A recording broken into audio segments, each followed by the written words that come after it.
I was asking you before about potential cooperation between the United States and Syria, but the problem that many would have with that is the continued allegations of human rights abuses by your government. Now, just today, we have a new report from Amnesty International about Sryian prison, human slaughterhouse, they call it, 5,000 to 13,000 detainees hanged in mass hangings there, horrific conditions, trials of blindfolded prisoners, 1 to 3 minutes in length, no lawyers, secret, all in secret.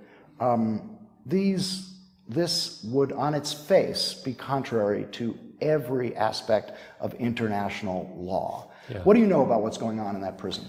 Let's first of all talk about the first part of your question, which is the problem for the United States to open a relation with Syria regarding the human rights. I would ask you, how could you have this very close relation, intimate relation with Saudi Arabia?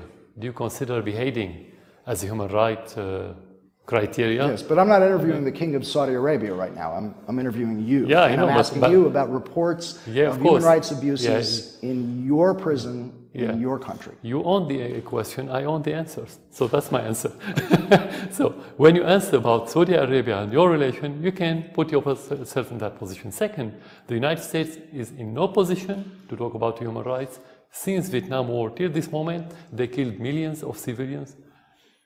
If you don't want to talk about 1.5 million in Iraq without any assignment by the Security Council. So the United States is in no position to say, I don't open a relation because of human rights, and they have to use one standard. This is first. The second part now. Yes. Now I can move to the right. That report, like many other reports published by Amnesty International, put into question the credibility of Amnesty International, and we never look at it as unbiased. It's always biased and politicized, and it's shame for such organization to publish a report without a shred of evidence. They said it's based on interviews. Interviews. What about the document? What about the concrete evidence? Not single interviews with 4 former prison officials and guards, 3 former Syrian judges, 3 doctors at the prisons. Nothing. It means nothing. No, it's interview. No. When you need to make a report, you need evidence, concrete evidence. You can make any report. You can pay money to anyone, like Qatar did last year.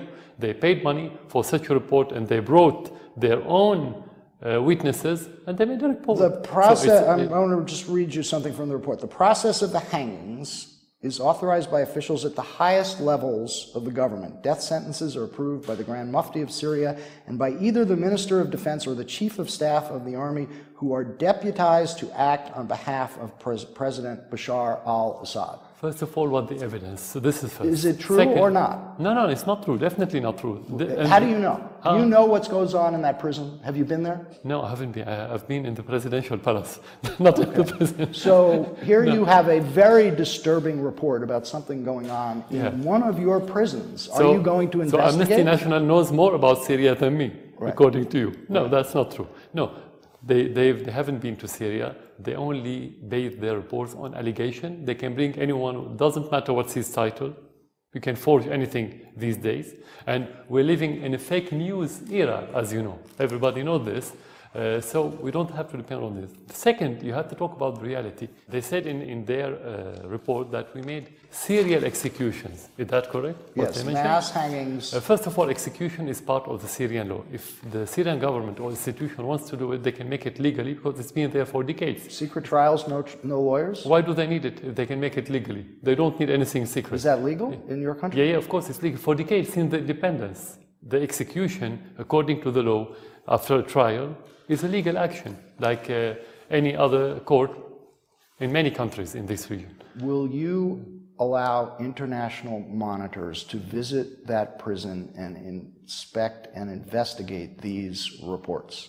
It depends on the credibility of that organization, not anyone, because they're going to use this visit just to demonize the Syrian government more and more and more, like what's happening. This is not the first time that very serious human rights allegations have been made.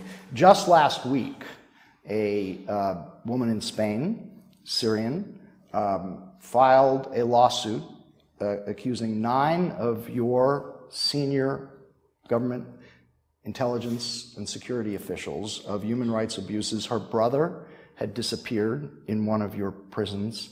You asked about documents. The lawyers who have filed this, accusing your government of human rights abuses, have collected 3,000 pages of evidence and over 50,000 photographs taken by one of your former government's photographers showing emaciated, tortured bodies in your prisons. Who verified the pictures? Who they verified that they're not edited and photoshopped and so on? Have you seen the photos? No, I didn't. Have you seen the photos? No. I saw some photos in previous reports, but it's not about the photo. How can you verify the photo? You have said that the...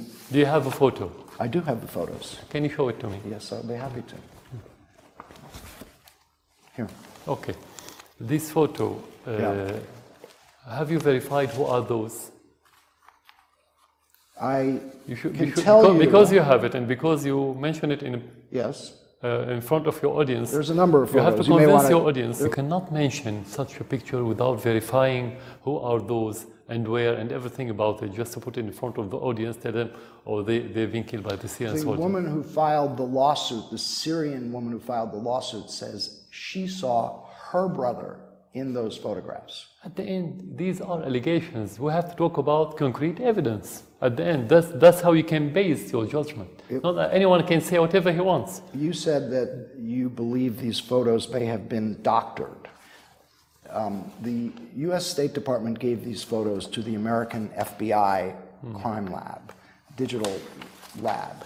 They examined these photos and said the bodies and scenes depicted, these are 242 of these images, the bodies and scenes depicted exhibit no artifacts or inconsistencies that would indicate they have been manipulated. As a result of the above observations, all of these 242 images appear to depict real people and events. Who said that? The FBI. Have you seen their report? No. When was that? That was 2015. Yeah, the question, when your institutions were honest about what's happening in Syria. That's the question. Never. For us, never. So we don't have to rely on what they say. If the FBI says something, it's not something, it's not evidence for anyone, especially for us. The most important thing, if you take these photos to any court in your country, could they convict any criminal regarding this? Couldn't they tell you what this crime, who committed? If you don't have this full picture, you cannot make judgment. It's just propaganda, it's just fake news. They want to demonize the Syrian government. In every war, you can have any individual crime. It happened all over the world, anywhere, but it's not a policy. But let me if I hear what you're saying, the FBI is just forwarding propagating propaganda. Amnesty International is propagating propaganda. Everybody is conspiring against the Syrian government. Why? Ask them. You're the one making the allegation. No, I'm not making an allegation. They supported the terrorists. And you go back to what they said. John Kerry, a few months ago, said, by his voice, that we were watching ISIS advancing, and we expected the Syrian president to make concessions. What does it mean? Obama said it in an interview, in one of his speeches, that the war on Iraq created ISIS. So who supported ISIS? We didn't create it. You created. The United States created all this mess. Who supported the rebels and called them moderate rebels while they became ISIS and al-Nusra in Syria? We didn't. So it's not conspiracy. These are facts. This is reality. We didn't give money. We didn't support these terrorists. Your country supported them. UK, France, publicly, and they said they sent armament. We didn't. So you can take that. It's not my allegation. It's your official allegation, including Joe Biden, the vice president of Obama. He said about Saudi Arabia and other countries That's supporting Saudi this Arabia, extremism. but the United States... So if and it's allegation, it's their allegation. It's American allegation before it's been Syrian allegation. The United States and its coalition partners have been bombing ISIS in Iraq and in Syria. It's supporting the Iraqi army in its efforts to liberate Mosul from ISIS. How can you say that the United States is supporting ISIS? Can you explain to me how could they defeat ISIS in Iraq and ISIS was expanding since the American coalition started attacking Syria? Now? It's been expanding. No, is it expanding now? It started shrinking after the Russian intervention, not the American one. How could they use our oil fields and export with thousands of barrel trucks to Turkey without being seen by your drones and by your satellites, while the Russians could be able to do so and attack them and destroy all their facilities? How? If this is cosmetic campaign against ISIS. Just to be clear, I have shown you the FBI report, I've shown you the photographs, I've shown you the Amnesty International report. Will you cooperate in investigations to determine if these very serious reports are in fact true? You showed me many things, but you didn't show me a single evidence. I showed you an FBI report. No, it's not evidence at all. It's actually the contrary. Any American institutions for us during the Syrian crisis was against the realities, was the opposite of the truth. That's how we look at it. So it's not Syrian institution, we don't care about what they say. For me, what I care about is what reports I have from Syrian people. And we had investigations because we have many claims regarding not the mass crimes, actually more individual acts. And we've been investigating many, and many people were punished. But that happened in every war. Are you disturbed enough about any of this to try to determine the truth yourself? I think you should show it to the Western officials to ask them that question. Are they disturbed to see what's happening since they started supporting the terrorists in Syria, this killing and this destruction? That's the question. Of course I'm disturbed. I'm Syrian. I have this natural... you are disturbed about this? About these reports? What's happening in Syria? No, not about the report. Not about this? No. Okay. I'm disturbed about what's happening in Syria. It's my country. It's being destroyed by proxy terrorists, of course. You have acknowledged that your troops in this war have committed mistakes in its prosecution against the rebels, and that anyone could be punished. So how many mistakes are we talking about? No, I didn't say that. I never said. I said there are always mistakes in any action. That's a human life. How many mistakes are we talking about? How many innocent civilians have been killed by your government's mistakes? Nobody knows, because thousands and thousands of those are missing people. Nobody knows anything about their fate. Nobody at all. So you cannot tell till the end of this war. Was it a mistake to bomb hospitals in Aleppo? We never bombed hospitals in Aleppo. Why to bomb hospital? Can you convince your audience that we have interests in bombing hospitals? Actually, this is against our interest. This is against our interest to bomb hospital if it's used as hospital. And the proof that it was a lie, every time they talk about bombing hospital, every time they say this is the last hospital in eastern part of Aleppo. And the second time they talk about another hospital and they say the same. They bombed the last hospital. So it's a lies and lies and lies. We can spend the whole interview talking about lies, and we can talk about the truth and the reality. I have to talk about the reality. Is it a mistake to use barrel bombs and chlorine gas? You have to choose which part of the narrative is correct. Once they said we are using indiscriminate bombs, and they called it barrel bombs.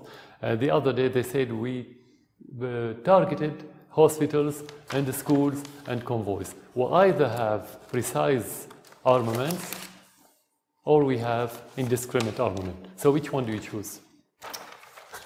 Will you do acknowledge, though, that innocent civilians, there have been civilian casualties in this war? Of course, every war is a bad war. Okay. Every war is a bad war. You cannot talk about good war. Let's agree about this. Every war has casualty. Every war has innocent people to pay the price. This is the bad thing about war. That's why we need to end that war. But having casualty doesn't mean not to defend our country against the terrorists and against the invasion from abroad through those proxies by foreign countries like the Western countries and the regional ones. That's President- self-evident.